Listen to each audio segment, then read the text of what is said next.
Young India ने इस बात को स्वीकार किया कि उन्होंने 6 वर्ष की अवधि में चैरिटी का एक भी काम नहीं किया। This is not a drive to protect democracy, this intended drive is to protect 2000 crores of the Gandhi family.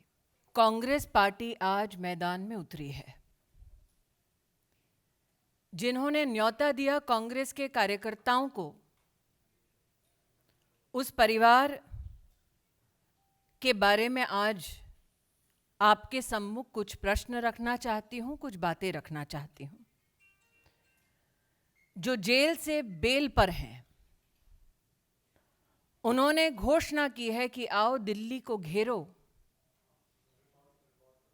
क्योंकि हमारा भ्रष्टाचार पकड़ा गया है।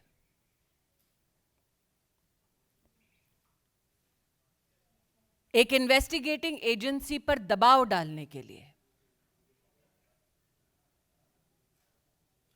कांग्रेस शासित राज्यों के वरिष्ठ नेताओं को विशेष आमंत्रित किया गया है।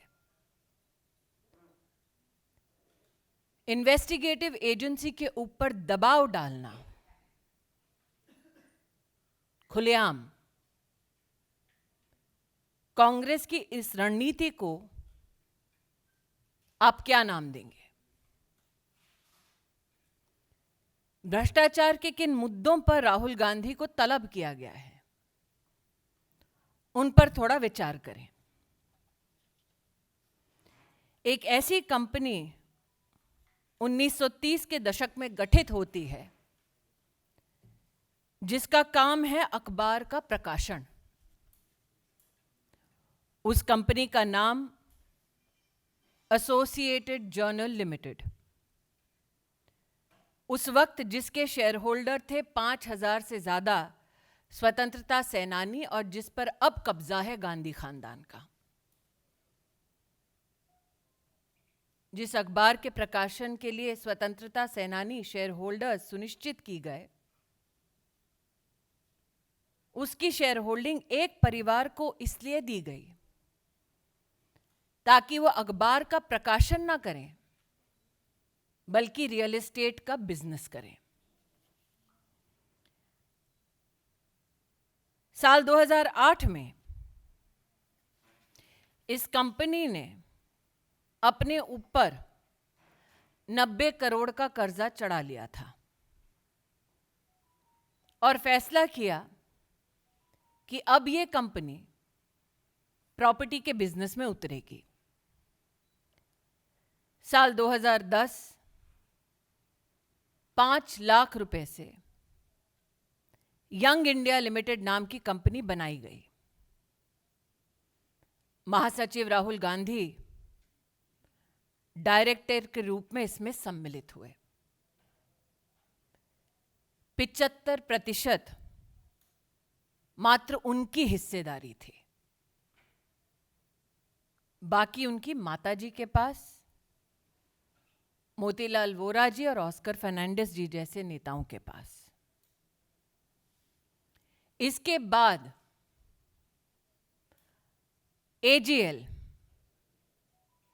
के 9 crore shares young India limited को दिए जाते हैं। 9 करोड़ शेयर्स के साथ यंग इंडियन को इस कंपनी के 99% शेयर्स हासिल होते हैं। कांग्रेस पार्टी कंपनी को, मतलब एजीएल को 90 करोड़ का लोन देती है, जो कांग्रेस पार्टी माफ कर देती है। आज मेरा प्रश्न है विनम्रता से उन लोगों से जिन्होंने कांग्रेस का समर्थन किया, कांग्रेस पार्टी के लिए डोनेशन दिया ताकि लोकतांत्रिक गतिविधियों में वो हिस्सा ले सके।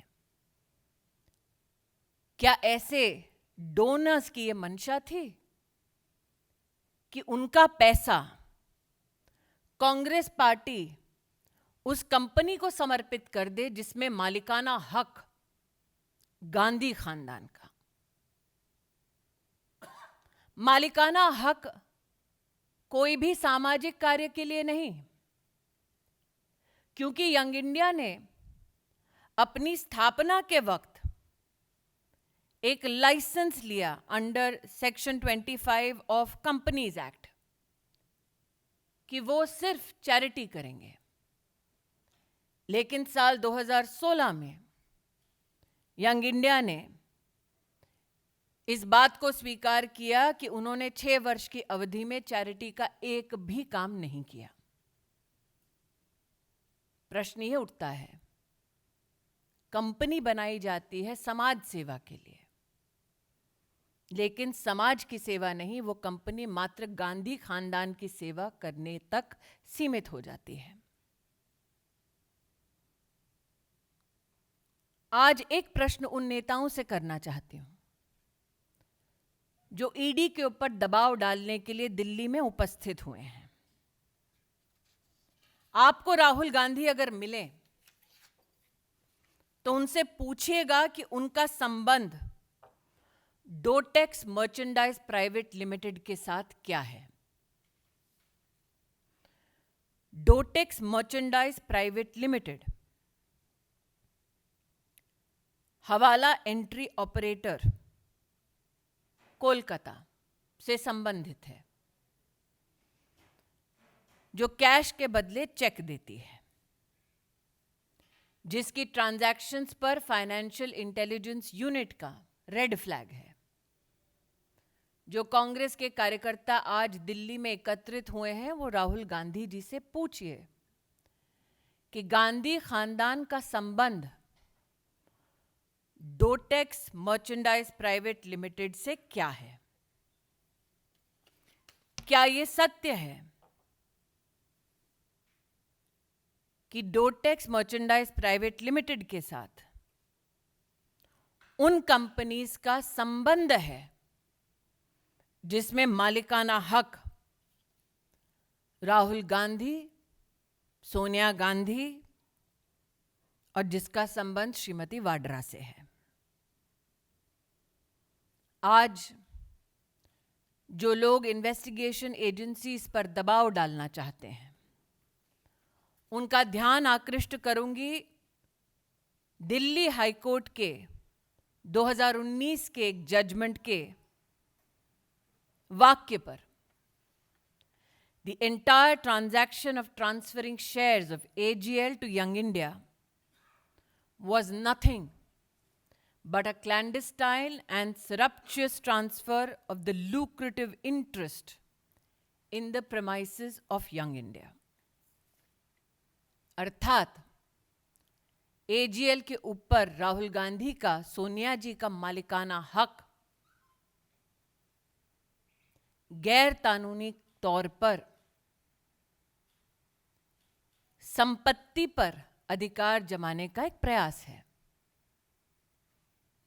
इसलिए आज जो गतिरोध कांग्रेस के नेता और कार्यकर्ता राहुल गांधी के बुलावे पर कर रहे हैं, मैं देश को बतलाना चाहूंगी कि ये लोकतंत्र को बचाने का प्रयास नहीं है, गांधी खानदान की 2000 करोड़ की संपत्ति को बचाने का प्रयास है।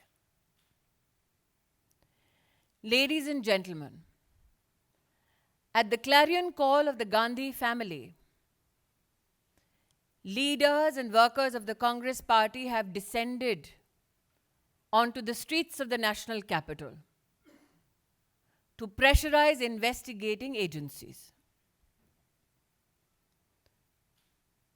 A gentleman who is out on bail seeks to pressurize an investigating agency which seeks to unravel the corruption of the Gandhi family. Never before has such a blatant attempt been made by one political family to hold investigative agencies to ransom. Never before has a political family been so desirous of protecting their ill-gotten gains as the Gandhi family. So the questions that I put forth to you for the consumption of citizens at large is this. In the 1930s, Associate Journal Limited was formed with 5,000 freedom fighters as shareholders. Today, a company that was to be run by freedom fighters has been usurped by the Gandhi family. It is projected that the intent of AJL was to publish newspapers. However, in 2008, it seems the company declared it shall no longer publish newspapers, but go into the business of real estate. It is publicly known that the Congress party has waived off a loan of 90 crores. The question humbly I ask of those who have possibly donated money to the Congress party so that democratic values in our country can be strengthened. Did you know that the Congress party, instead of utilizing that money for public gain and public service, utilized it to profit the Gandhi family? The fact that the Gandhi family had to invite people to protect their real estate interest and their profits speaks volume of their political character. There are a few questions that should be asked of Rahul Gandhi. Is it true that Messrs. Young Indian was incorporated with the intent to carry out charitable activities in 2010? Is it also true that in 2016, the same company, which is owned by the Gandhi family, has declared that in the 6 years of its existence, it did not carry out a single charitable activity? The question I hope is answered is this: what is Rahul Gandhi's relationship, or the Gandhi family's relationship, with Dotex Merchandise Private Limited?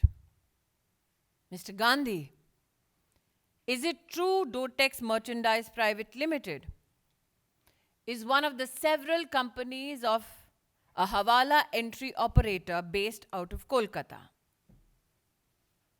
where in lieu of cash, checks are given? Mr. Gandhi, is it true that Dotex Merchandise's transactions have been red flagged for suspicious transactions by the Financial Intelligence Unit? Is it also true, Mr. Gandhi, that today you have called upon your karyakartas and leaders to the national capital not to save democracy, but to save your property worth 2,000 crores? That you will try to hold the national capital hostage so that your properties, which have been usurped and are a part of ill-gotten gains, can be protected. This is not a drive to protect democracy. This intended drive is to protect 2,000 crores of the Gandhi family.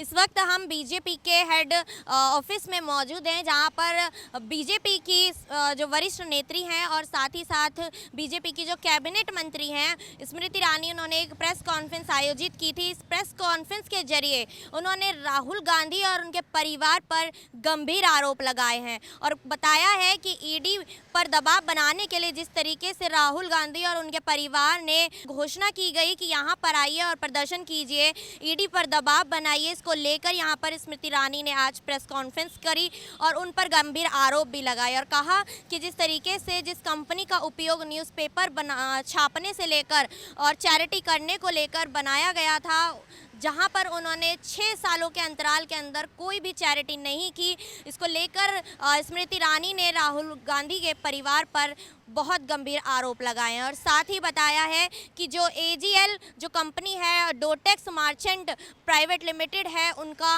Rahul Gandhi के साथ क्या संबंध है, उस company का राहुल गांधी के परिवार के साथ क्या संबंध है, इसको लेकर भी गंभीर आरोप स्मृति ईरानी ने लगाए हैं और दिखाया है, बताया कि किस तरीके से राहुल गांधी और उनका परिवार जनता की आंखों में धूल झोंक रहा है और उनके 2000 करोड़ को बचाने के लिए, प्रदर्शन करने के लिए उतारू हो रहा है। बने रहिएगा द न्यूज़ 15 के साथ। मैं आती रहूंगी अंजलि राठौर, कैमरा पर्सन गोविंद के साथ। धन्यवाद।